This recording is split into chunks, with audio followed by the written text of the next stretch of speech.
Hey everyone, welcome back to Miniature Painting 101, a series of videos where we teach you all about painting miniatures from start to finish and everything in between, including some cool mediums that you can use. And in this one I'll be talking about, this is 128 wash medium, a really cool new product from Reaper.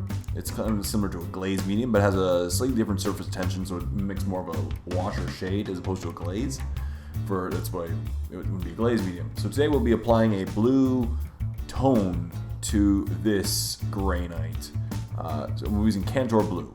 Now the thing is, when using a wash medium such as this one, it will be a lot lighter in the end than the original color. So go slightly on the darker side. If you want to get a medium blue, I'd go with a dark blue.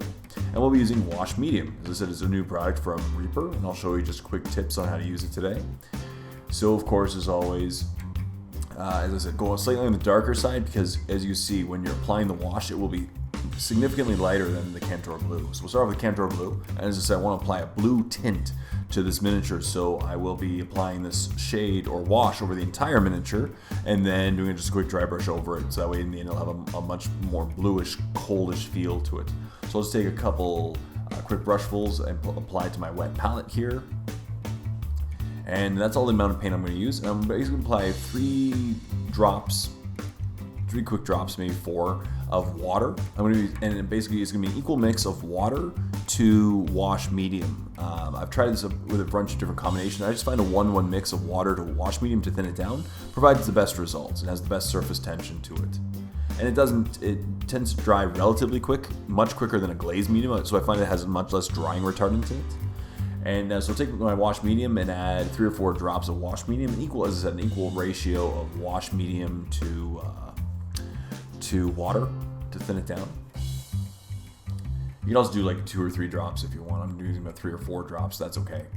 So in the end, as you can see, it really does react quickly, and it will produce a slightly different surface tension than a glaze medium. As you can see, rather than a glaze and it'll just cover the miniature, this will really have a very weak surface tension to go, just as you see, it's really going to pool in the recesses and along the edges, and that's what we want in a wash, right? So we're going to apply this wash over the entire miniature minus the gun, just so we have a reference point of the starting color versus the finishing color. And as you can see, I'm just going to take my brush and apply it sparingly over the miniature. Now when applying a wash medium modified, just apply it like a normal wash or shade. Go on the lighter side, and if you are unhappy with the darkness, feel free to apply a second one. But once you start an area, completely finish it and then proceed to the next one. You don't want to let it start drying and then go back to it, because then what you're going to do is going to crack it and it'll really show. But as you can see, it is significantly lighter, but it's really starting to pool along the edges and the recesses, and rather than a glaze, which just sits on top.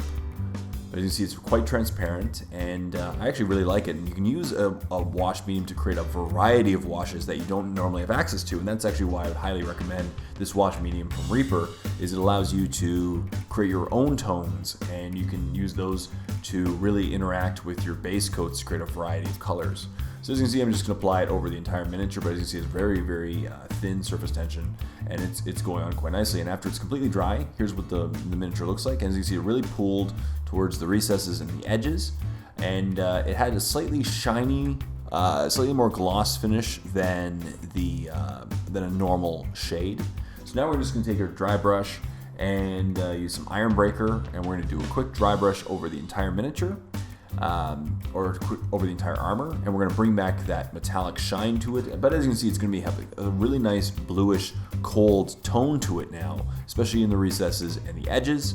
And that's what we wanted to do today for our gray knights, right? They have very bluish, cold armor, and just a quick light dry brush of Iron Breaker really brings out and interacts with the Cantor Blue wash. And in the end, this is what the miniature looks like when it's completely done after just a quick light dry brush.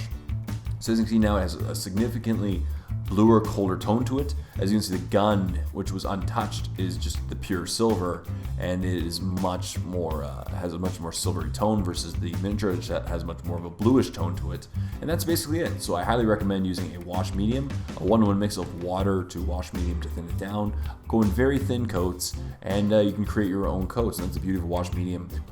So as always, a huge thank you for watching this episode of Miniature Painting 101. I really hope you enjoyed it. Stay tuned for next week's episode, part 129, which is just around the corner. But if you don't want to wait for next week, check out The Warp. Click on the link below for a free 14-day trial to my premium YouTube channel. We'll not only get to see the next 6 months worth of Miniature Painting 101 episodes for anyone else, you'll see over 100 start to finish paint tutorials, battle reports, face-off episodes, an Airbrush 101 series, just some awesome wargaming content that I know you're going to love. Plus, it helps support my videos and means a lot. So thank you as always for watching. Until next time, this is Jay saying, happy painting, everyone.